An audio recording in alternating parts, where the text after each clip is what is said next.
네, 광주 서구울 양현자입니다. 오늘은 문재인 대통령 임기 마지막 날입니다.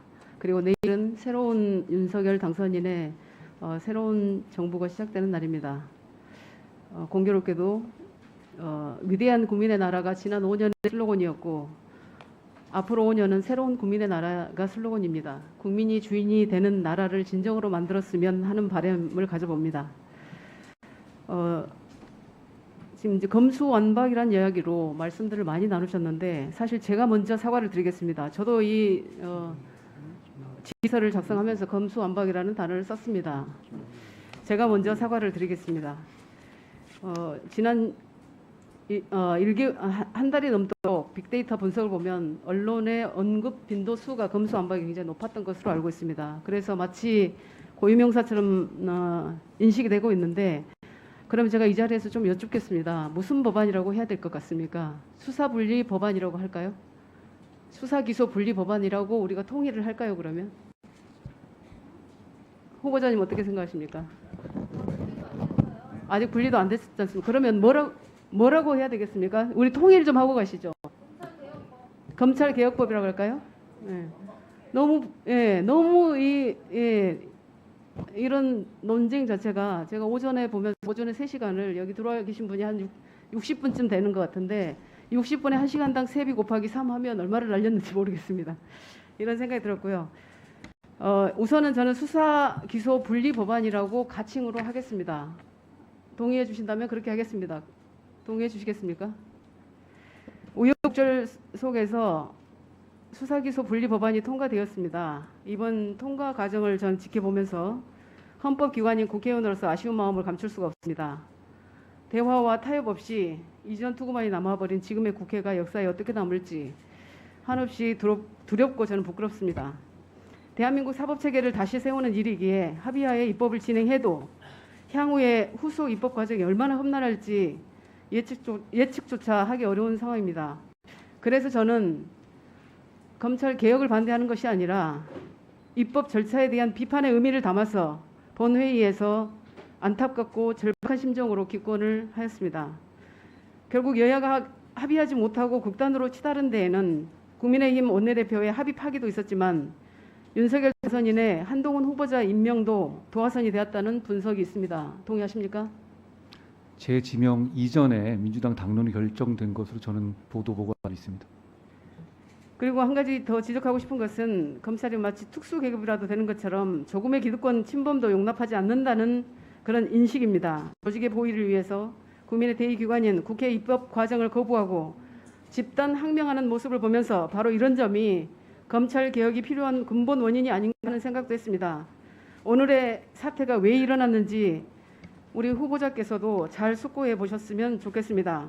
그리고 오늘 인사청문회가 공직 후보자로서 후보자의 진정성을 확인하는 자리가 되기를 진심으로 바랍니다. PPT 띄워주십시오.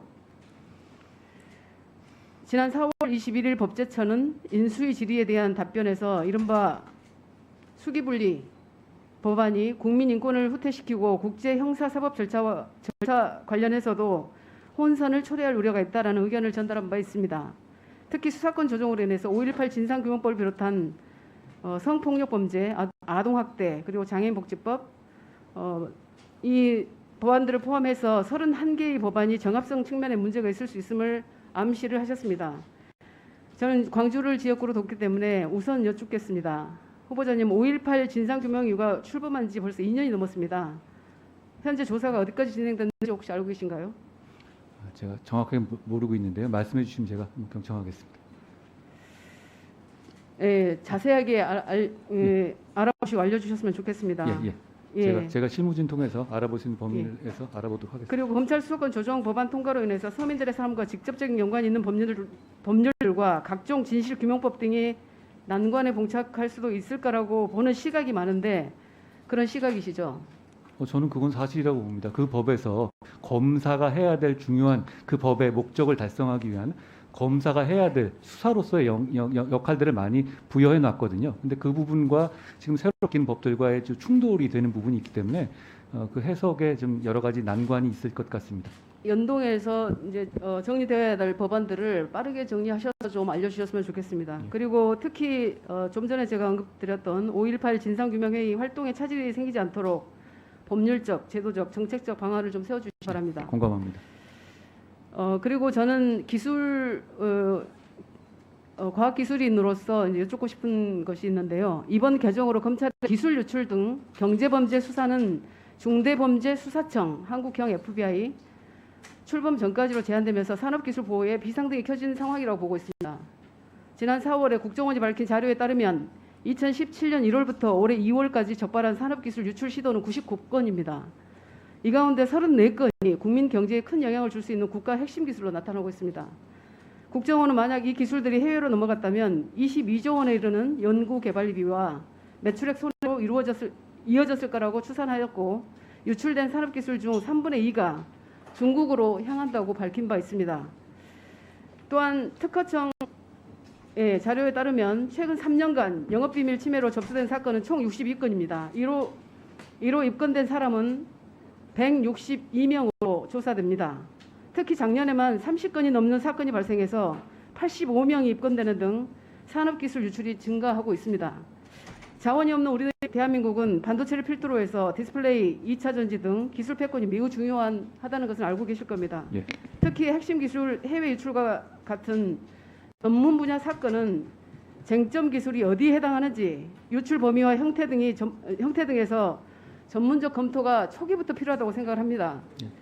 기술 유출 소송의 경우에 피해 액수가 워낙 커서 국내 대형 로펌들이 전담팀을 구성해서 피의자를 대리하는 경우가 많고, 또 전문 기술 영역이다 보니 법원에서도 유죄 판단을 쉽게 하지 않는 경향이 많습니다. 후보자님, 이번 그 수사권 조정으로 산업기술 유출과 기술 보호에 대한 기업들의 불안이 커지고 있고, 혹여 기술 패권 경쟁에서 뒤처질까 노심초. 네. 이처럼 수사권 조정으로 인해서 국익에 빨간불이 켜질 수도 있는 상황인데, 우리 정치권에서는 이런 문제를 지적하는 분이 지금까지는 제가 잘 보이지 않는 것 같습니다. 후보자께서는 이런 발생 가능한 문제를 예측하고 예방할 의무가 있다고 생각하는데요. 법무부 장관 후보자로서 앞으로 산업기술 유출에 대해서 어떻게 대응하실 생각인지 말씀해 주시고, 기록해 두시고, 제가 시간이 없어서 하나만 간단하게 말씀드리겠습니다. 다음 PPT, 이건 조금 다른 얘기입니다만, 검찰청법 제44조 2 검사의 파견 금지 조항을 보시면, 후보자님이 검찰청법 제44조의 이 법안의 취지는 검사의 정치적 중립성 및 독립성을 제고하기 위함인데, 후보자께서도 지난 2009년 9월 15일 의원 면직 후에 곧바로 청와대로 임명된 거죠. 예, 그렇습니다. 예, 그런데 PPT를 한번 봐주시면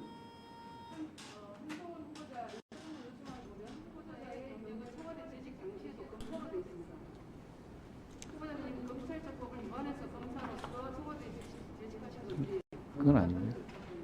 그건 당시에 위원님 말씀드려도 되겠습니까? 네, 답변하십시오. 위원님 지금 말씀하신 것은 보통 저희가 여러 정권에 걸쳐서 검사들이 청와대에 사실상 파견 근무를 하는데, 저 규정 때문에 의원 면직을 하고 가는 형식을 취했었습니다. 그러니까 내부적으로는 그냥 파견 갔다 이렇게 말하는 그런 사실상의 얘기를 써놓은 것이고요. 실제로는 그때 저도 법적으로 의원 면직을 한 상태였다고 말씀드리겠습니다. 예, 그렇습니다. 예. 네. 아까 답변 올리시죠. 네. 예. 아까 답변하세요. 이 기술 유출에 대해서 위원님 전문적으로 말씀해 주신 거 제가 굉장히 감명 깊게 들었고요. 역시 이 부분에 대해서도 검찰의 수사 역량이 상당히 쌓여 있습니다. 검찰이 74년 동안 쌓인 검찰의 수사 자산이 분명히 있습니다. 그게 갑자기 어디로 간다고 해서 생길 수 있는 부분은 사실 아니거든요. 그런데 저는 여기 이 자리를 빌어서 좀 호소드리고 싶은 것은, 검찰이 74년에 거쳐가지고 쌓은 이런 중대범죄, 기술 유출 같은 문제 같은 거요. 그거의 수사 능력은 검찰의 자산이 아니라 전 대한민국 국민의 자산이라고 생각합니다. 그걸 갑자기 어떤 대책도 없이 증발시켰을 경우에는 대한민국 국민과 대한민국이라는 이 나라가 그만한 자산을 잃는 것이기 때문에, 그 부분에 대해서 제가 다소 좀 말씀드릴 때 계속 말씀드리는 것처럼 그 부분을 좀 잘 이해해 주십사 하고 네. 제가 부탁 올립니다. 네. 예, 광주 서구울 영양자입니다. 후보자께서는 오후 질의에서 청와대 파견 당시 검사 신분으로 이렇게 기재된 것이 서류 실수라고 아까 네, 말씀하셨던 것 같습니다. 네, PPT 검찰청법 제44조를 보시면 검찰청법에서 검사의 청와대 근무를 금지하는 이유가 있지 않겠습니까? 예. 바로 검사의 정치적 중립성과 독립성 때문에 그렇다고 보는데요. 제 질의가 그 법의 취지를 묻는 것이었습니다. 예. 근데 여기 보시다시피 후보자께서는 지난 2009년 9월 15일 의원 면직 후 청와대에 특별 임용이 되었고 청와대 퇴직 다음 날 2011년 9월 5일 다시 검찰로 복귀를 하셨습니다. 이러한 편법을 자행한 것이 검사로서의 직업 윤리에 반하는 것이 아닌가 싶은데 답변 어떠십니까? 올려드리겠습니다. 예. 답변 올려도 될까요? 네, 검사로서의 직업 윤리에 반하는 것이 아닌가 싶은데 예. 이런 편법으로 보이지 않습니까? 이게 이 검사의 청와대 이렇게 근무하는 것은 DJ 정권 이후에 이어져 온 관행이었고요.